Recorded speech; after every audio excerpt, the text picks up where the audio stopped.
And welcome in, ladies and gentlemen, to another edition of the Top Dog Talk podcast. I'm your host, Harrison Reno, alongside me co-host Dan Kiley.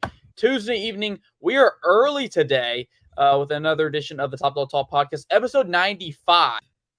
As I said, Harrison Reno alongside Dan Kiley. Dan, we had some recruiting news this weekend, actually a lot of it.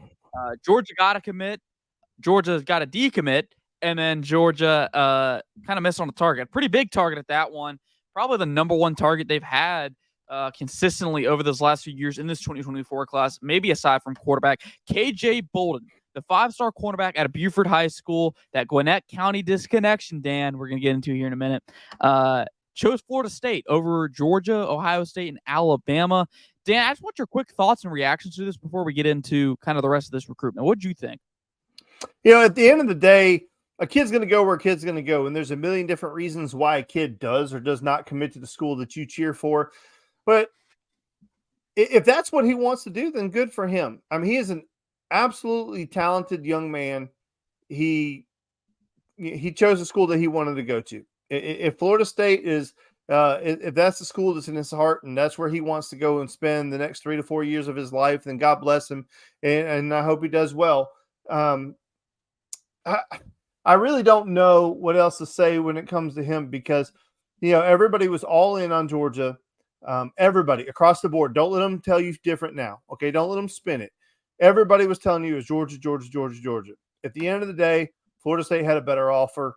And you could take that however you want to take it. Better offer. I mean, nobody really knows the truth of exactly what happened. Maybe it was at the end of the day, the kid just wanted to play there more than anywhere else. Maybe the playing time. There's a million different reasons why a kid chooses. Like I said, that's how I started it. All you can say is, God bless you, go do you. And that's it. Yeah, and I saw a quote. He did an interview with On3.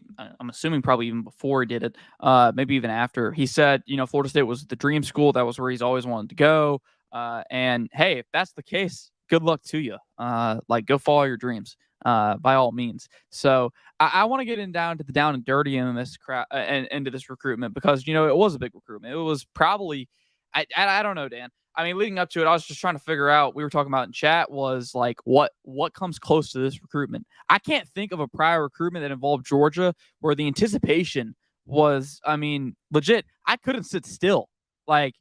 For a couple of days now, I was like, man, I just want to get this recruitment over with. I want to stop talking about it. I want to see, it's all over the feed. Everybody's arguing over Georgia and Florida State fans, Ohio State fans are all going back and forth. No, we have KJ Bolden. We have KJ Bolden. I'm like, good Lord, can this stop?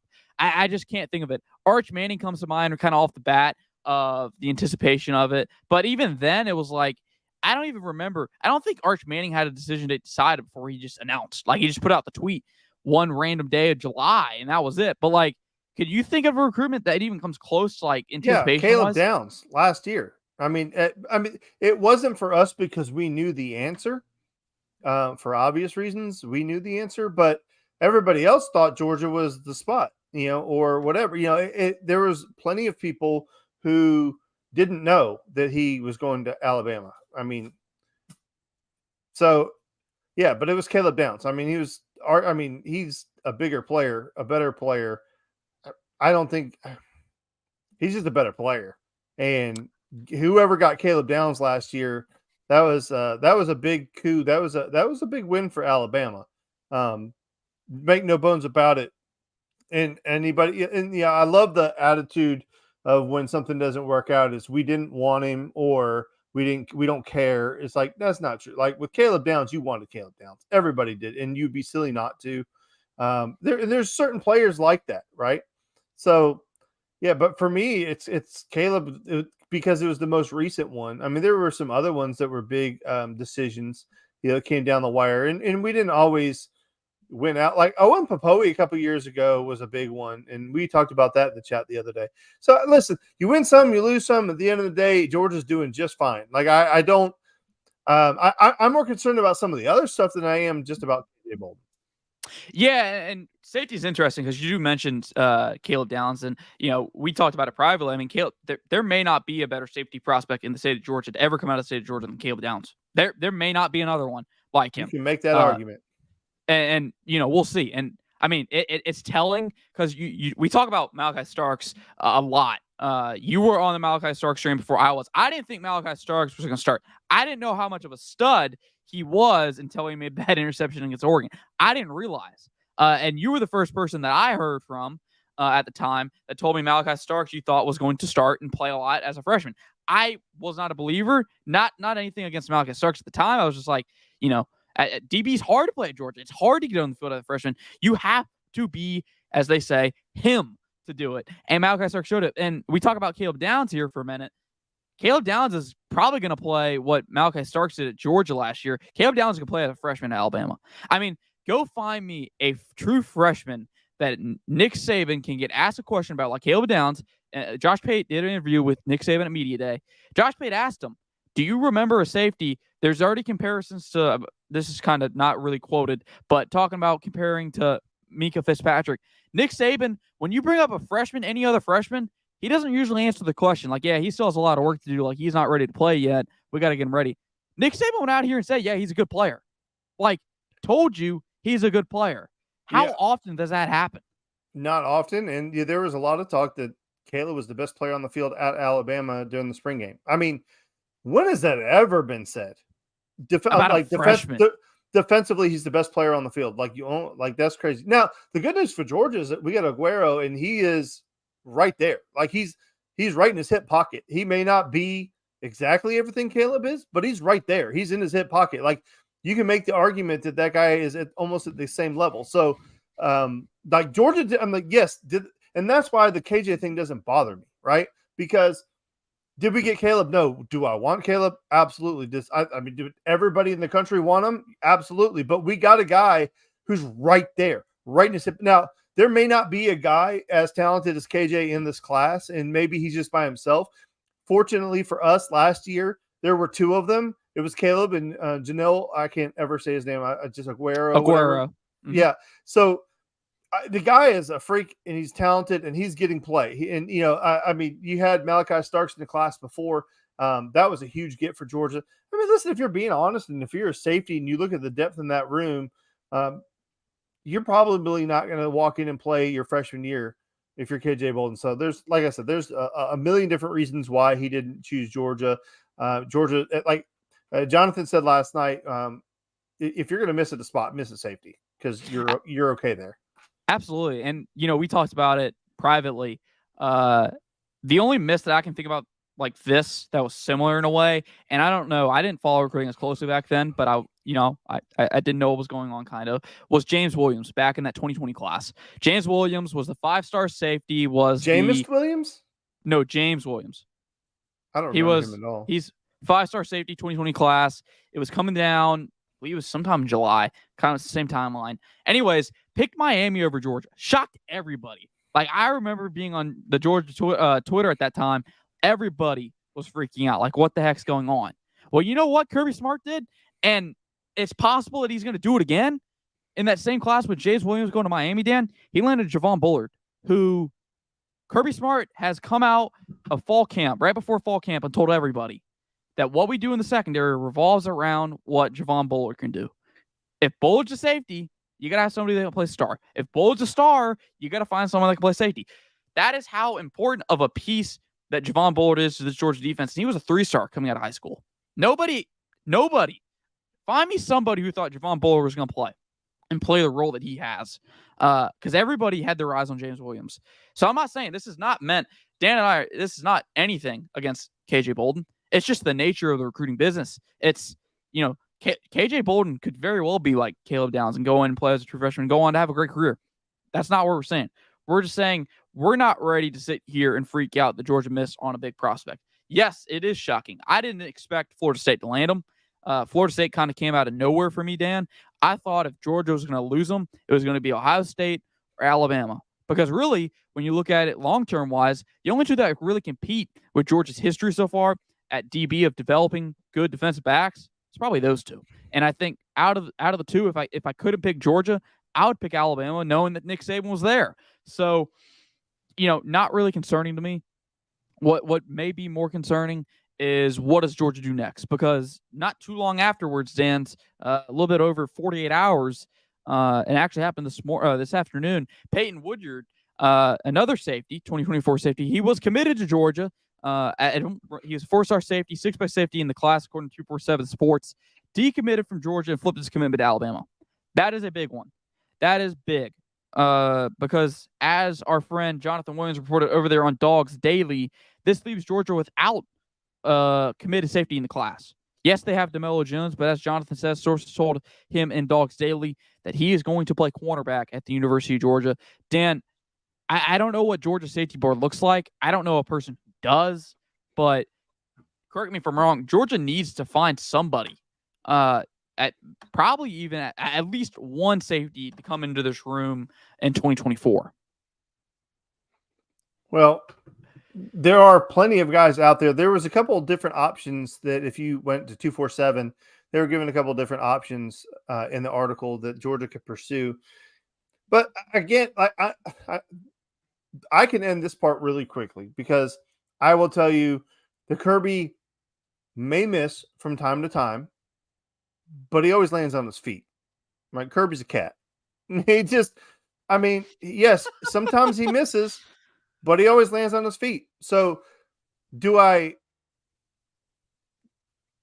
worried can you possibly get about this whole situation in Georgia? Because when something doesn't go right, something else lands right in your lap. Like maybe we're not recruiting Gwinnett County that great. All right, that's fine. But we're recruiting the nation just fine. And I mean, you get Nate Frazier to pop right after. And Kirby says he doesn't do the momentum recruiting thing. No, we have, was it 7 years now as a blueprint that he is full of shit. Yes, he does. Because when something bad happens, something good immediately pops. It's almost like he has these kids on speed dial. And he was like, yeah, I'm going to need you to go ahead and make that commitment today, buddy. And they do. And what is it? The number one defensive tackle in the country, and I'm not even going to try to say his name. I think his first name is Williams. His last name is something else. But a lot of people are thinking that he's going to commit to Georgia very soon. Now, apparently, there's a back and forth in that deal too, where his mama wants him to stay close to home because she wants to go see him play. Makes a lot of sense to me. And those are some of the things that you run into in recruiting, and you just do. And if you don't understand it, then if you're not a parent, you probably don't understand it. If you don't have a close relationship with your family, you probably don't understand it. But there's a lot of kids who don't want to go far away from home. So when Kirby goes out to California and gets these studs out of California, that's pretty damn impressive because they're having to come all the way across the country to play here, and their parents can't come to every game. Yeah, so, and you talk about Missouri there, Dan, and I don't want to butcher his last name either, but I know exactly what you're talking about. The 5-star defensive lineman out of, I believe he's from Missouri. Williams, I don't even want to say his name. I don't know the correct pronunciation on that. Like I said, I don't write about Georgia anymore. NFL guy now, so I don't really know how to pronounce his name. I haven't heard it correctly just yet. But it kind of reminds me of Luther Burden because, last year that was probably the big get in the class at receiver, 5-star receiver out of St. Louis. Committed. I would love to have him now. Yeah. Stayed home, went to the the nearest home school in Missouri. And this recruitment for Williams is kind of shaping up similarly. Both very highly touted prospects. And I believe it's Georgia, Missouri, and Oklahoma and Tennessee are the contenders in that race when he decides to commit.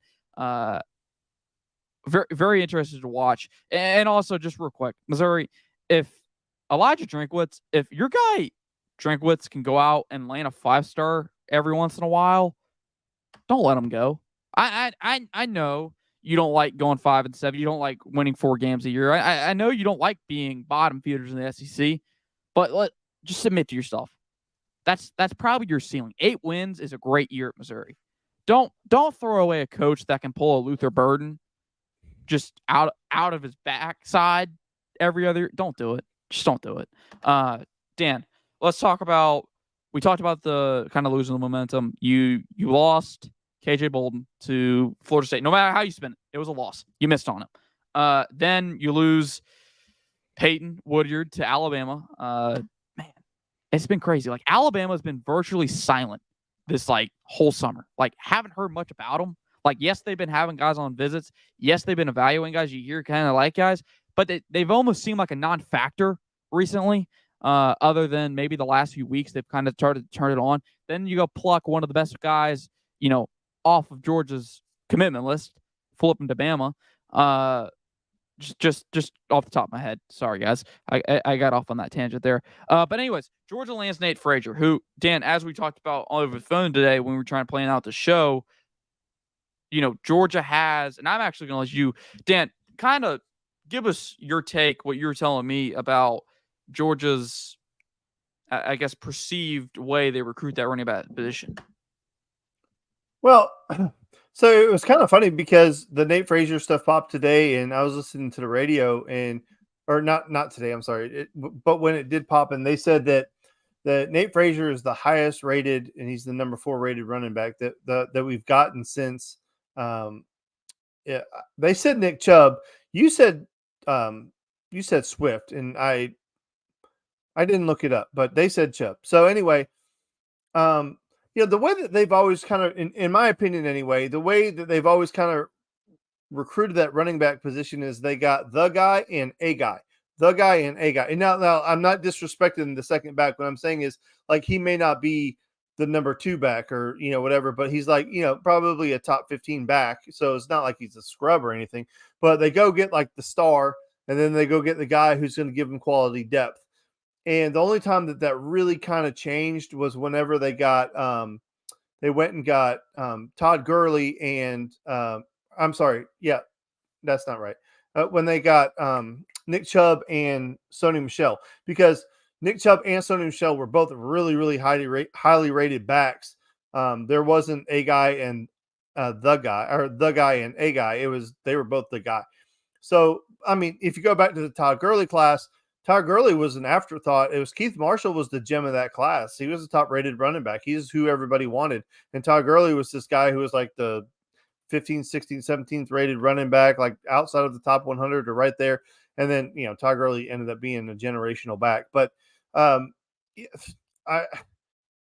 it was kind of an interesting conversation that you and I got on, because it's like Dell McGee and Georgia have a very specific way they go about recruiting the running back room. Like because I had asked you, and it was just a conversation, and I'm not saying this, so don't try to crucify me, but I was just saying, like, has Dell lost his fastball? Because it doesn't seem like he goes and gets the number 1 and number 2 running back every year.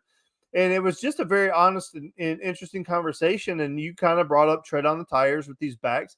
There's, and just thinking out loud, it's not accusing anybody or anything like that. But, what are these running backs looking for? Are they looking for something other than, we know that Georgia always comes across with we're not going to run the tread off the tires, right?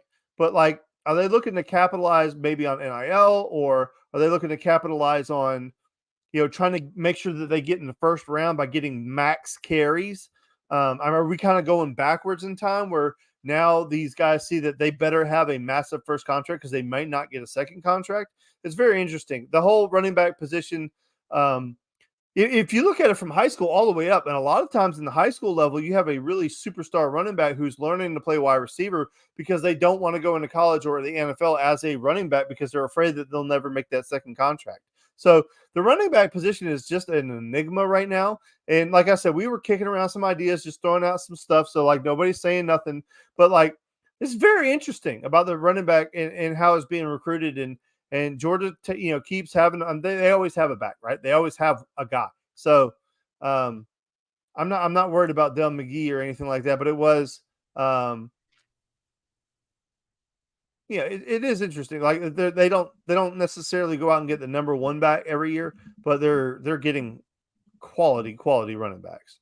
Absolutely. And it's interesting because as in the terms you're putting it in, Nate Frazier is the guy. If there is one in the Georgia room, he's the highest rated out of them all. I believe you said he was the number 4 ranked running back in the country. And what does he bring to the table? Well, apparently it's speed, like world-class speed at the running back position. And I'm excited. We talked about this kind of pre-show stuff we wanted to hit on.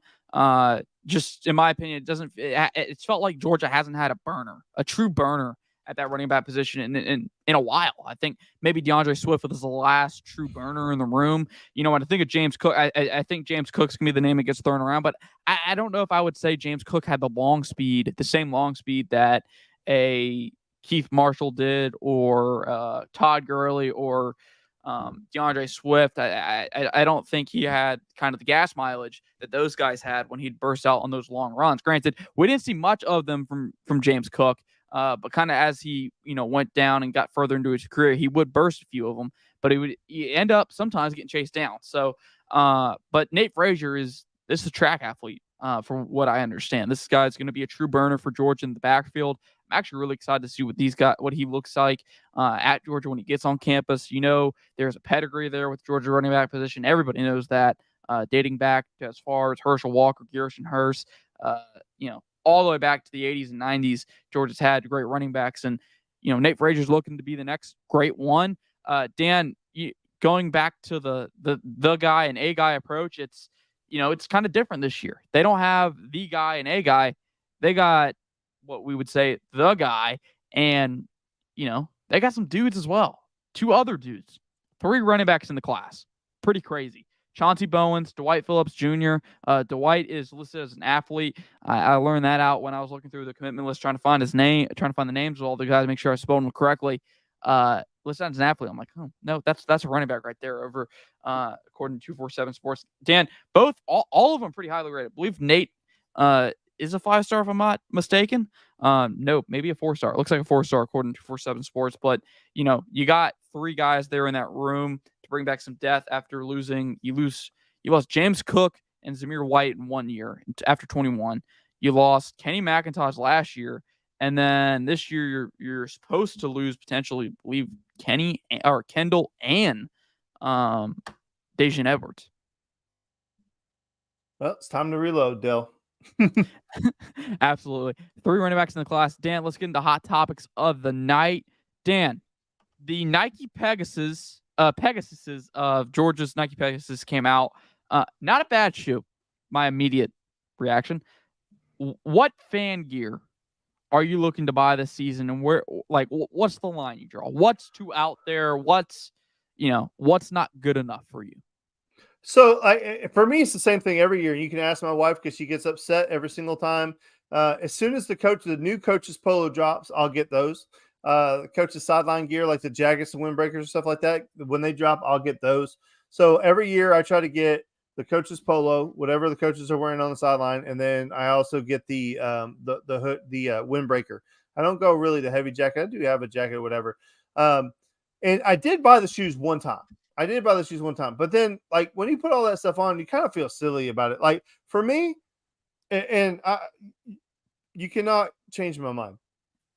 It's the guys who go out and buy the tight red pants with the bulldog on them. Like, bro, that's you doing too much, bro. Like, when you're wearing the red pants to the game, and it's mainly frat guys or whatever, or like these college kids, ever so often you see the adult who it's just, he just can't let go.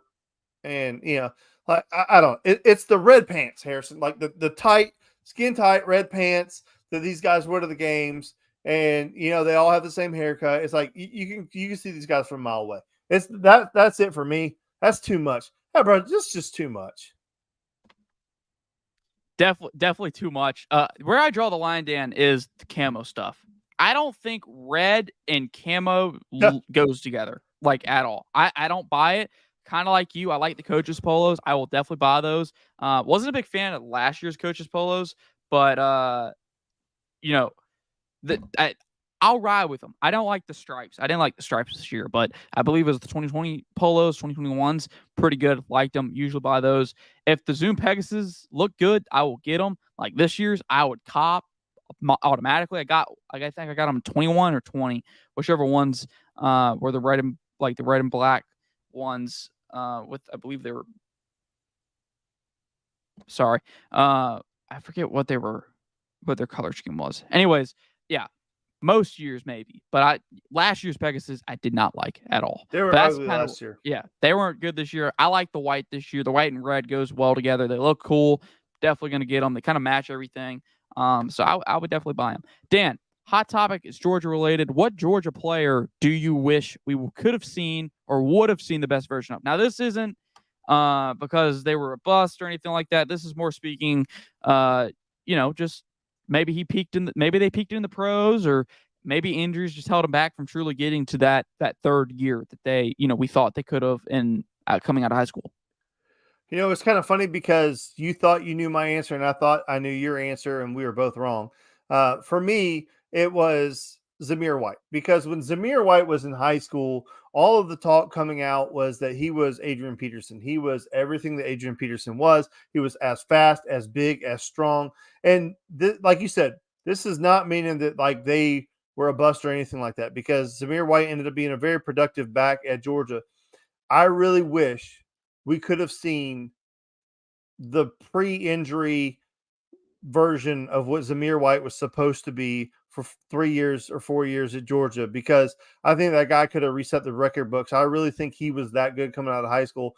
And unfortunately, some guys just don't get back to where they were, or it takes them a long time. Like in Nick Chubb's case, like Nick Chubb would be a close second, right? But Nick Chubb had a freshman year that was incredible. Now imagine if he could have replicated that every single year. But he absolutely shredded his knee against Tennessee, and it took him a better part of 2 years to get back to where he was. Now, granted, good for Nick Chubb.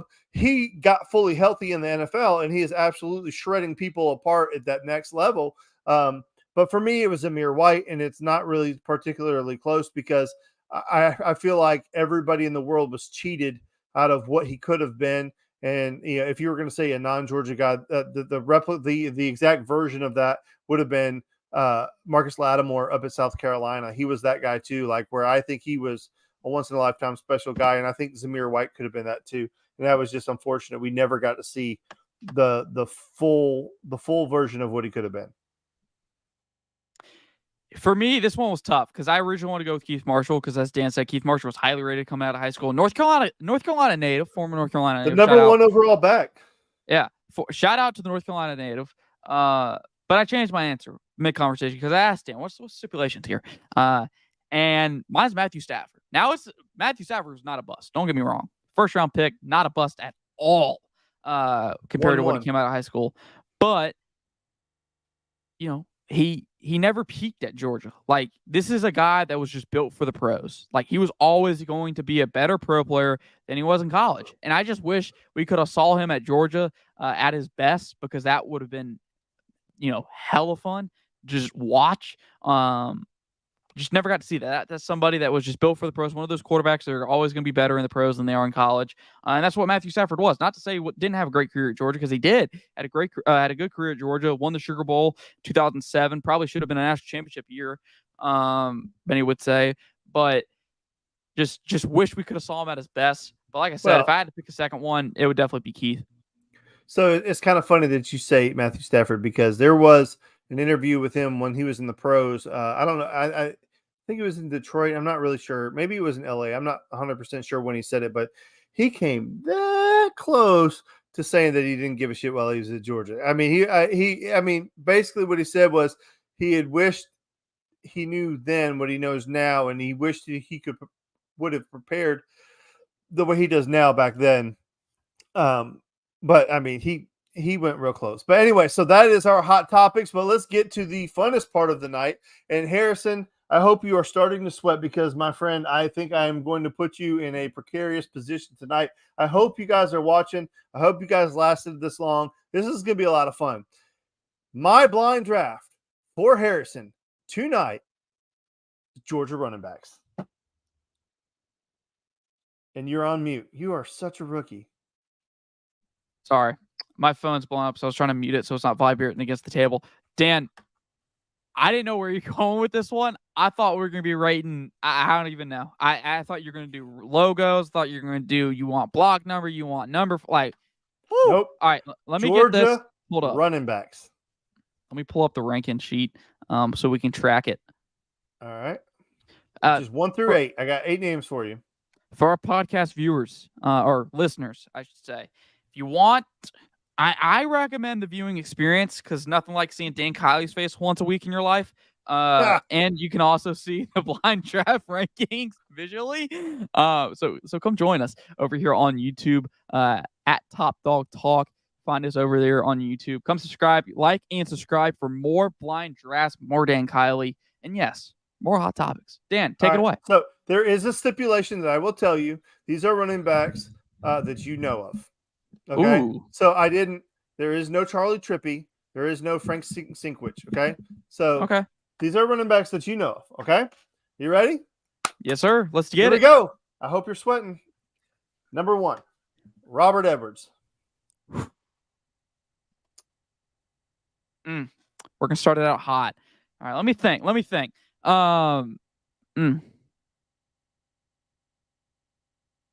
gonna put him at 5. I think just off the top of my head, I think there are maybe 4.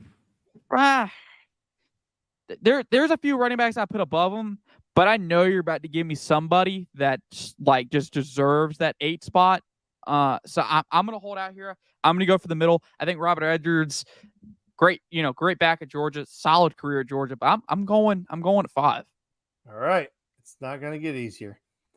Terrell Davis. All right, just college career alone, I'm going 7.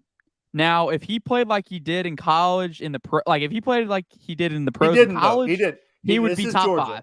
Yeah, this is Georgia. I'm going 7. All right.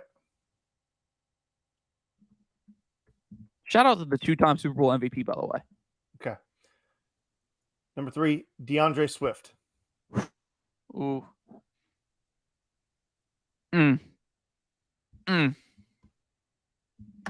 There's like maybe 3 guys I put above Swift, so I'm going 4.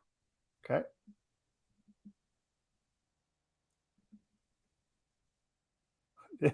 I'm telling you, you better start sweating, son. All right, ready? Number 4, Knowshon Moreno. Oh. Do I do it? Knowshon, I can't. I don't want to disrespect Knowshon, man. Like, I don't want to, but there's still, like I said, I'm pretty happy. If I had the ability, I would put Knowshon at 5, Edwards at 6. But I don't want to get screwed out of my top 2. Crazy part is when Knowshon played, he was the best player in the country. Oh, I feel like we're going to get like Isaiah Crowell for the last one, and I'm going to have to put him at 1. No shot to Isaiah Crowell, but I'm gonna go 6. I'm gonna hold out hope here and just hope that I don't get swerved. All right, arguably my favorite running back, Garrison Hurst.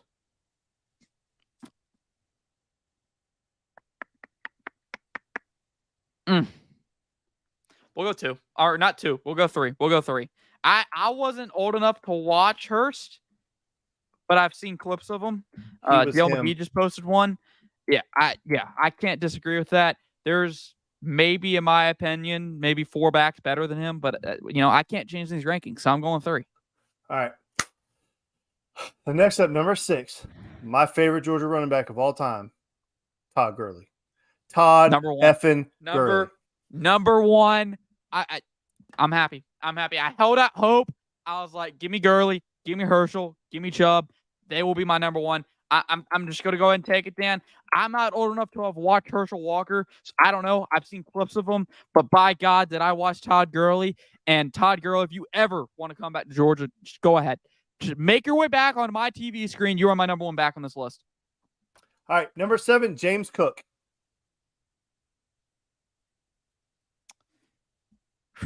I don't know who this 8's going to be. I'm sorry, James Cook. I liked you, man. But it's kind of like Terrell Davis. I think you're probably going to have a better pro career than you did NFL career, or pro career than you did college career. I'm going to go at number 8. I don't know. You're going to be extremely happy with what you did because number 8, my other favorite running back of all time, Nick Chubb. Hey, I'm not mad about it. You did good. You did really good. I'm not mad about it. Yeah, I mean, listen. Knowshon Moreno was the best player in the country when he was a running back, but so was Robert Edwards, and so was Garrison Hurst, so was Nick Chubb, and so was Todd Gurley. You can make that is a hell of a list. I did not give you any cupcakes. I mean, James Cook is a hell of a back. I didn't give you any throwaways. I didn't throw Cash Jones in there. I didn't throw somebody who's not playing. I gave you heavyweights. Those, by the way, those are number 2 through number 9 greatest running backs in the history of Georgia, or except for James Cook. He wasn't on there. I threw that one in there. I excluded somebody, and I can't remember who it was. Herschel? No. Well, Herschel was number 1, so it was Herschel, Todd, Nick. They were. It was. Yeah, it doesn't matter. So anyway, James Cook is the one that I took out. I took out him, and I put James Cook in instead. I didn't want to throw Herschel Walker in there because you never saw the guy play, so that's not fair. I'm happy with this. If I remember correctly, Robert Edwards was like the heart and soul of the team he was on at Georgia. I believe that was the 90s when he was playing up there in Georgia. Yeah, heart and soul. Man, those were if there were. I want to say that's Bobo's years. Yeah, I believe it because I believe Donnan was the coach at the time, maybe a little bit before Donnan. I mean, if there were dog days in Georgia's football period, it would be the 90s, in my opinion. Not because of a lack of talent. They had some talent. I mean, by God, you had Champ Bailey on one of those teams. Just some bad years, man. Just some bad years. And makes you real thankful for what's going on now. Donnan got himself fired because he said this is the most talented team in the entire country, and he wasn't wrong. He had Marcus Stroud and Richard Seymour on the same freaking defensive line. Like, bro.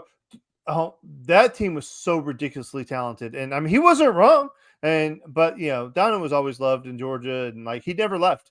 Like he got fired, but he never left, and he's been here ever since. Just by that comment, it's kind of hard for me not to bring this up, but I mean that's basically similar to what Jim Harbaugh just told everybody. I'm gonna have 20 people draft. I'm gonna set the new record, is what he said. Michigan's gonna set the new record in the NFL draft. I'm like, dude, if you go 8-4, you're canned. Because you had 20 draft picks on your roster, according to yourself. Donnan screwed himself because he said, I should be fired if I don't win a national championship with this team. And he did not. So he was fired. I mean, that's the only thing Harbaugh hasn't said just yet. And I like Harbaugh. I really do. I respect Harbaugh. I think he's a great coach. I'm really shocked he hasn't gotten a job on the pros yet. I swore he was going to be gone at some point, but not yet. So, I mean, yeah. At some point, Harbaugh, if you go 8-4 this year, bud, you and Jimbo Fisher can go have a nice drink down there at the bar and discuss your beautiful buyouts I'm sure y'all have over there in A&M and Michigan up in Ann Arbor. Dan, that's going to wrap it up for today's show of the Top Dog Talk Podcast, episode 95. Guys, I really want to stress it. If you are not subscribed to the Top Dog Talk Podcast here on YouTube, please do so. Also, do it wherever you get your podcast. We're available on iTunes, Spotify, you name it, we're on there. I can't think of a major platform that we're not on podcast-wise. I believe we're even on SoundCloud. Probably don't get too many listens on SoundCloud, but hey, make sure y'all tune in. We're live every Tuesday at 7:30 other than today. Dan, that's going to wrap it up. Great show today. Great blind draft. Like Dan said, no throwaways. I usually throw in Dan those curveballs after I did the Mike Bobo right off the bat. Just trying to chase that reaction still. Haven't quite gotten it yet, but we'll get it there someday. Dan, I'll see you next Tuesday, my friend. Guys, like I said, subscribe, share the show, share it with your friends. And as always, Dan, close us out. Thank you. Like, subscribe, and go Dogs!